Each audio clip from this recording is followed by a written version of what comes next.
It's really easy to install these blinds from Payless Decor. All you need is a power tool like this electric drill, and it just takes a few minutes. It takes maybe 4 screws in each one of these brackets. It doesn't take a super amount of strength or anything to do this. Even one person can do this. If you're handy at all, you can do this.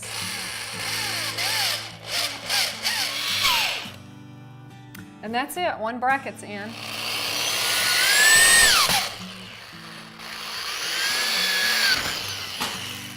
And that's it, the other one's in. Putting the shades up is just a matter of putting up the brackets first, and then these wooden head rails slide right over the brackets and a bolt just goes on either side. So it's very simple to put up. And that's it. Your shade is in place and ready to go.